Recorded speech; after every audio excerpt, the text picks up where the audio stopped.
राधा राधा। महाराज जी, क्या प्रतिभा जन्म से ही ईश्वर का दिया वरदान होता है या ये जीवन की आध्यात्मिक यात्रा के क्रम में पूर्व जन्म का भजन काम करता है।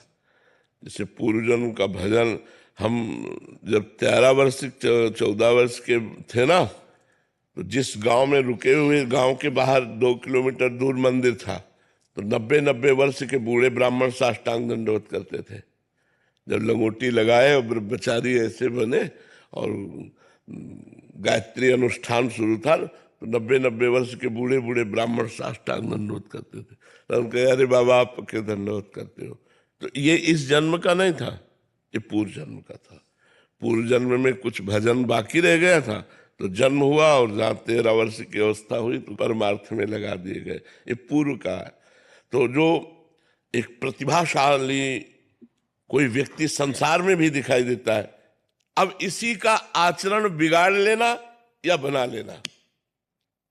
अब जैसे पद का सदुपयोग न करते हुए दुरुपयोग कर देना, अब बिगाड़ लिया, अब बुरी गति को प्राप्त होंगे, और संभाल लिया तो और उत्तम गति को प्राप्त होंगे। यही लोग थोड़ी है, ऊपर के भी लोग हैं, स्वर्ग लोक, महारलोक, जनलोक, तपलोक, सत्यलोक, नीचे पाताल, रसातल, तलातल, वितल, सुतल, महातल, ये सब नीचे।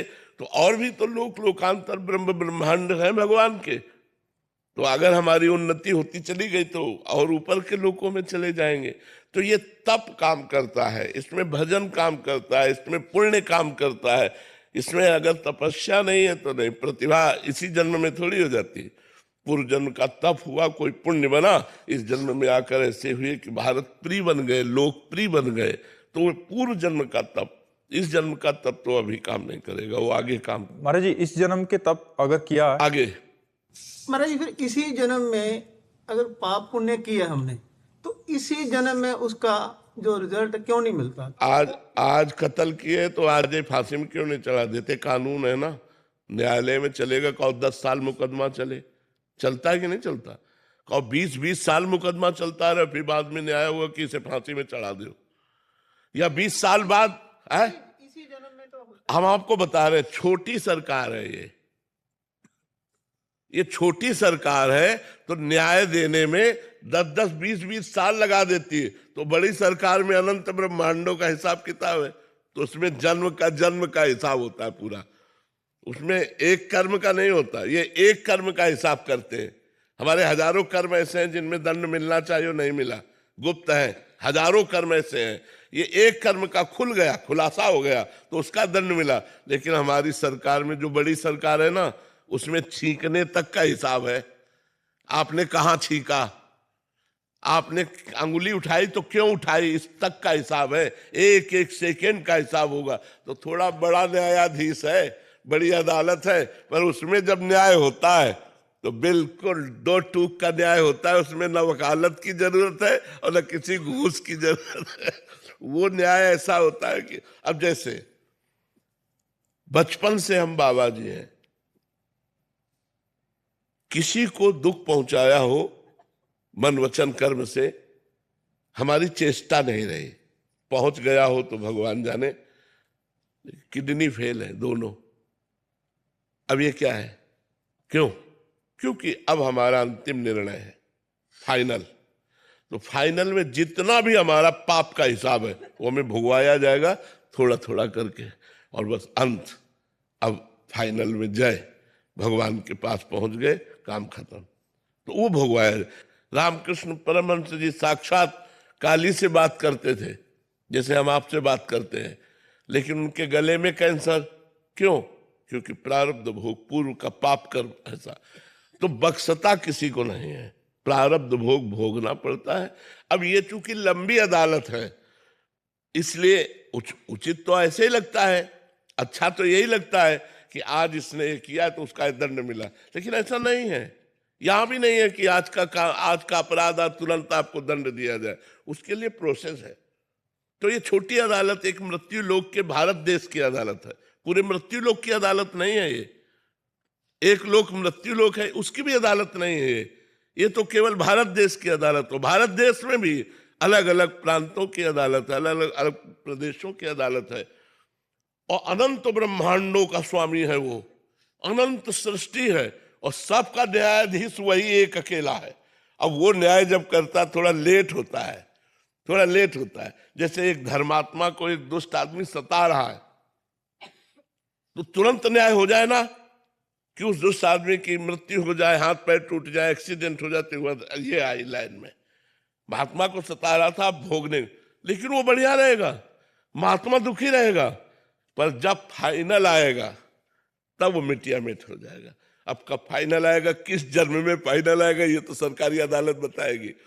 ये बात है, इसलिए थोड़ा लेट चलता है, क्योंकि भगवान का बहुत बड़ा सिस्टम है। राधे राधे महाराज जी। महाराज जी, आपकी कृपा बल से विरक्त भाव से वृंदावन धाम वास कर रहे हैं। आपने ही कृपा करके समझाया कि स्त्री शरीर में इस मार्ग पर कैसे चला जाए, क्या सावधानियां, ब्रह्मचर्य, उसमें सहायक भोजन और निषेध। महाराज जी, आप कह रहे हैं कि एक सपना आया, उसमें आपने बोला कि एक समय प्रसाद पाइए, तो महाराज जी इसका मतलब सत्संग माने या आदेश? एक बार महाराज जी कि स्वप्न में बोला कि एक टाइम प्रसाद पाए, तो वृत्ति है, कोई वृत्ति ऐसी उदय हो गई, पर अगर आपको एक टाइम प्रसाद पाने में शरीर की अव्यवस्था लगती है तो आप दोनों टाइम पाइए। स्वप्न से ज्यादा प्रगट आज्ञा का महत्व होता है। अगर एक टाइम पाने से आपका काम चल जाता है तो चला लीजिए, अगर लगता है कि हमें दोनों टाइम पाना चाहिए तो 2 टाइम पा, चाहे प्रसाद 3 टाइम पाओ, 4 टाइम पाओ, पर भजन न छूटे। प्रसाद पा के गंदी आदतें ना आवे, कि इतना हम बलवान हो जाए कि हम गंदी आदतों में चले जाएं। इस भोजन को संयमित इसलिए लिया जाता है कि हम काम क्रोध को वश में कर सकें। भोजन संयमित है तो हमारी काम आदि की ज्यादा इच्छा नहीं होगी, और खूब चकाचक भोजन पाए खूब ऐसे, तो फिर गंदी बातें सब। दूरी से सत्संग सुन लो, दूर अपनी कुटिया में, ना अपनी कुटिया में किसी संत को बुलावे और न किसी के यहाँ जाए। गृहस्थी की तो बात जाने दो, गृहस्थी का तो स्पर्श न करे। अगर आजीवन ब्रह्मचर्य रहना तो हमारी बात मान लो, दूरी से प्रवचन सुनो, अपना भजन करो। अगर ब्रह्मचर्य रहना है, सब दूसरों को भी बचाओ और खुद बचो, अपने संयम से रहो, एकांतवास करो, किसी को अवसर मत दो, और ना किसी को भ्रष्ट करने वाली कोई बात आनी चाहिए जीवन में। अगर नजदीक रहेगा तो भ्रष्ट हो जाएगा, वो कोई भी हो। बलवान इंद्रिय ग्रामो विद्वानम अपि करसति, कितना भी बड़ा विद्वान हो, मन फिसलने में देर नहीं लगेगी। एक बार मन फिसला तो दलदल है, वो उसी में घुसता चला जाता, निकलने की कोशिश करने पर भी वो नहीं निकल पाता है। समर्थ भगवान जब निकाले तब निकल पाता नहीं, बहुत बड़ा दलदल है। इसलिए मन कहता है कि कोई तो होना चाहिए मेरा, नहीं, हम लोगों का नहीं कोई है, हम लोगों का सिर्फ भगवान है, उसी से बातचीत करो। सिर्फ प्रियालाल है, उन्हीं से बातचीत करो। किसी जनरल आदमी को अपने मन की बात ना बता दे ना। रहीमन मन की मन व्यथा रखिए मन में गोए, रहीमदास जी कहते हैं। अपने मन की व्यथा को मन में छुपा के रखो, केवल भगवान से प्रार्थना करो, क्योंकि ये लंबा जीवन है।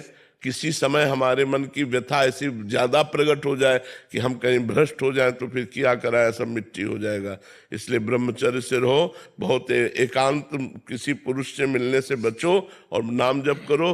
पड़ी रहोगी तो भगवत प्राप्ति हो जाएगी। वृंदावन धाम है, धाम की कृपा से भगवत प्राप्ति हो जाती है। मनोज मिश्रा जी गाजियाबाद से। राधे राधे। राधे राधे महाराज जी। महाराज जी, यदि हम सभी मनुष्यों के जीवन का ध्येय प्रभु की भक्ति और प्रभु के दर्शन ही है, तो फिर उनसे मिलने का मार्ग इतना दुरूह क्यों है? भगवान अपने द्वारा रचित माया से स्वयं उनसे मिलने को कठिन क्यों बनाते हैं? हमें एक आर्मी की तैयारी करनी होती है तो उसको कितना मेहनत करना होता है। किसी भी पद में जाने के लिए उसकी ऊंचाई रखी गई है। नहीं, सबसे बड़ा परम पद है भगवान का। मान लो प्रधानमंत्री पद, अब सब कोई तो प्रधानमंत्री नहीं बन सकता है, ऐसे सब कोई भगवत प्राप्ति नहीं कर सकता है पक्का। क्यों? क्योंकि विषयों में इतनी प्रीति है कि वो छोड़ ही नहीं पाता है। अब सुनता है, भोगेश्वर प्रसक्ता नाम तया प्रहत चेतसाम व्यवसायत्मिका बुद्धि समाधो न विधीयते।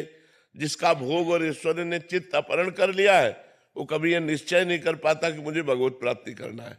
बाबा जी बनने पर भी दुनिया का प्रपंच ही बटोरना शुरू हो जाता है, प्रपंच त्याग नहीं होता है। ये करना वो करना, ये वो, बस इसी में लगाए रहती माया। सब कोई भगवत प्राप्ति नहीं कर, क्योंकि वो परम पद है। जिम को पाओ भगत एक मोरी, कोई बिरला।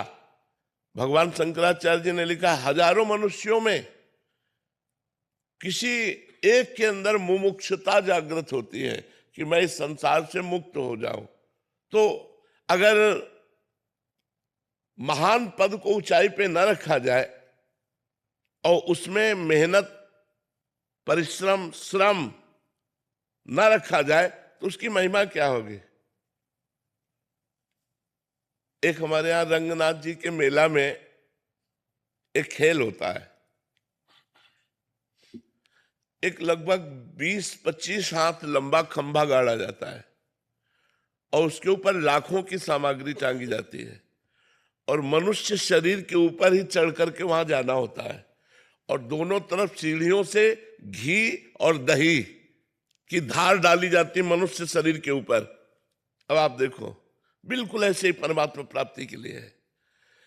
ऊंचाई पर जो लक्ष्य है उसमें लाखों की सामग्री है, उसमें स्वर्ण भी होता है, उसमें मेवा भी होती है, उसमें रुपया भी होता है। महाराज जी, एक एकांतिक वार्तालाप में सुना था कि प्याज लहसुन तामसिक प्रवृत्ति के कारक होते हैं, तो आपकी आज्ञा अनुसार उन्हें त्याग दिया है। परंतु महाराज जी, आजकल बाजार में मिल रही हर वस्तु, यहाँ तक कि नमकीन मसालों में भी प्याज लहसुन का होता है। ऐसे में महाराज जी कभी ऐसा गलती हो जाए तो ना, कोई देखो, वो कोई पाप नहीं है। प्याज लहसुन कोई पाप नहीं है।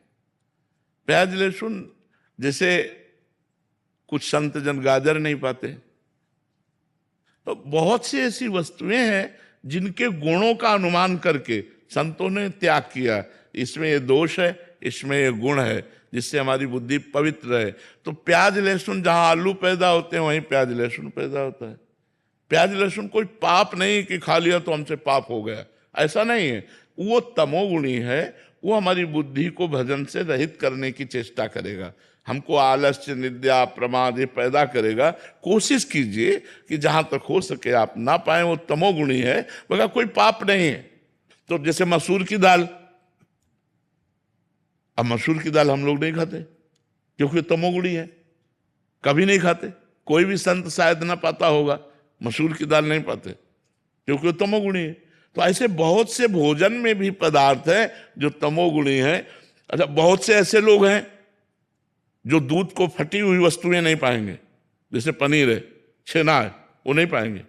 तो ऐसे मतलब अलग अलग विचारधाराएं हैं, अलग अलग उसमें गुण दोष का दर्शन है। जो बहुत पवित्रता है वो तो केवल घर में चल सकती है, नहीं चल सकती कि घर में अपने पवित्रता चल सकती, लेकिन बाहर होटल में, व्यापार में, आप जो हॉस्टल में, वहां जैसा मिले, बस ये है कि प्रधानता आपको मांस नहीं खाना। अब सैकड़ों बच्चे दीक्षित हैं, पढ़ रहे हैं, सैकड़ों आर्मी के दीक्षित हैं और फौज में हैं, तो छूट देनी पड़ती है। कोई उनका घर थोड़ी है, जो सरकार की व्यवस्था है उसी के अनुसार चलना पड़ेगा।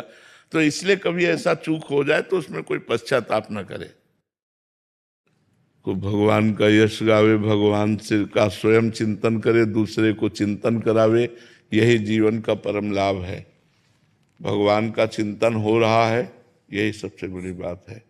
आज जो लोग भूले हुए विषयों में हैं, जो नाना प्रकार के कुमार्ग को अपना जीवन बनाए हुए हैं, हम लोगों का कर्तव्य है कि उनके कानों में भगवद यश डाल करके, उनके चित्त का मार्जन करके कुमार्ग से सुमार्ग में लाना।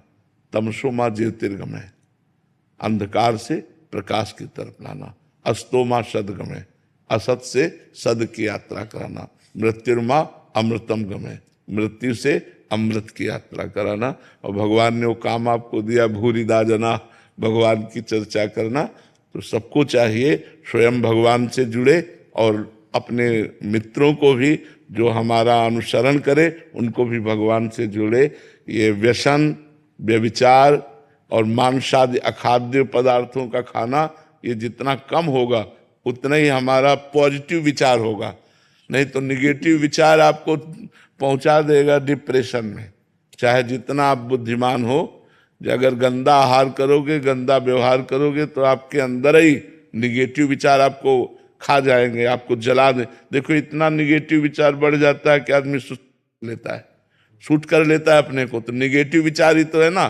तो इसीलिए मांस, मदिरा, पर स्त्री गमन, ये जो शास्त्रों ने त्याज्य बताया है, हमारी समाज को चाहिए इसका त्याग करके और भगवान से चित्त को जोड़े, जिससे परम मंगल हो। राधे राधे महाराज जी, आपके चरणों में कोटि कोटि नमन।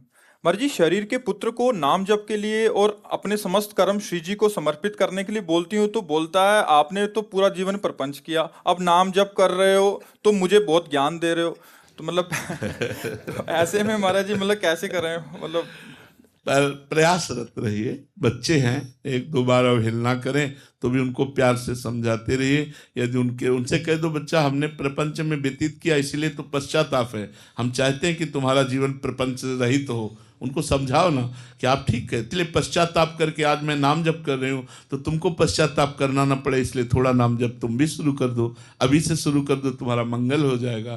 तो नाम जप बुद्धि को प्रवीण बनाता है, नाम जप संसार में चलने का साहस देता है, नाम जप विपत्ति को भोगने का बल देता है, नाम जप अपने आप हर सुविधा प्रदान करता है। विश्वास कीजिए, नाम जप में बड़ी सामर्थ्य है। हमें आप लोगों से बार बार कहते हैं कि आप परेशान मत होइए, आप कहीं भागिए मत, आप कहीं दौड़िए मत। हाँ, भगवान के नाम में, भगवान के मंत्र में अपार सामर्थ्य है दुखों का नाश करने के लिए, लेकिन आप जपो तब।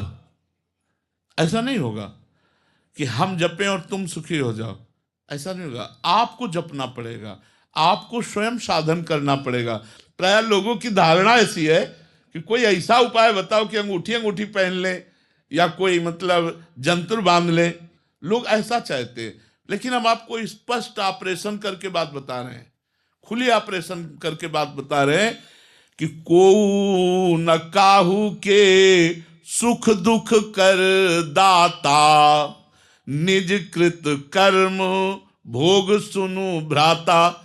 हम तुम तो मनुष्य कोटि के हैं, मान लो साधु भी हैं तो हम जीव कोटि के हैं, लेकिन हम ईश्वर कोटि की मुनि की बात कहते हैं। वशिष्ठ जी ये ईश्वर कोटि के महात्मा हैं, ये भगवत कोटि के, जिनके चरणों में भगवान राम मस्तक रखते हैं, वो वशिष्ठ जी भरत जी से कह रहे हैं, सुनहु भरत भावी प्रबल, बिलखि कहो मुनिनाथ, हानि लाभ जीवन मरण जस अपजस विधि।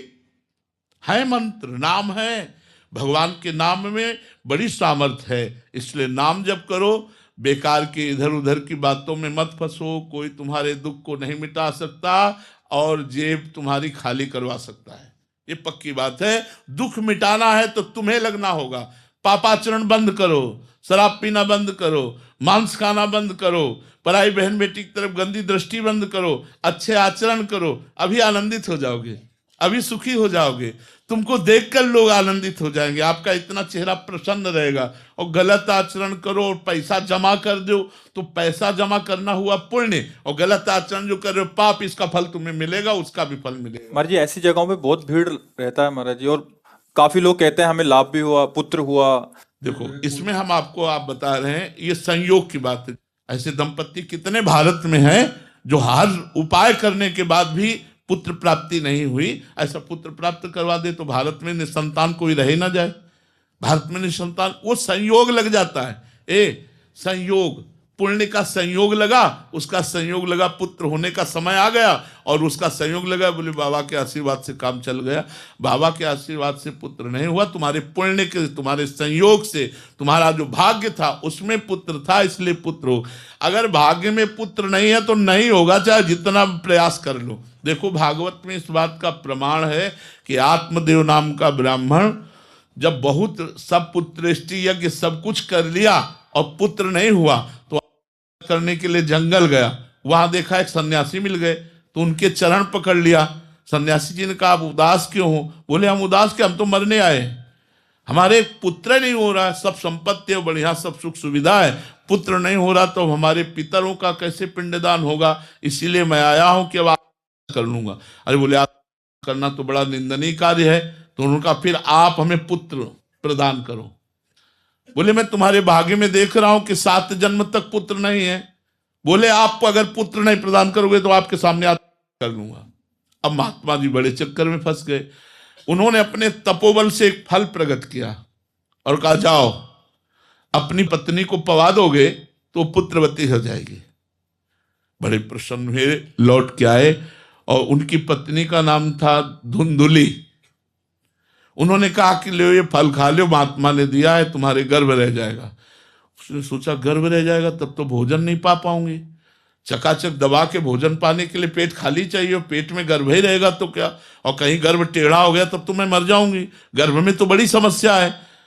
तो उनकी बहन आई हुई थी, बहन से कहा बड़ी समस्या हमारे आगे आ गई कि पतिदेव ये फल लाए।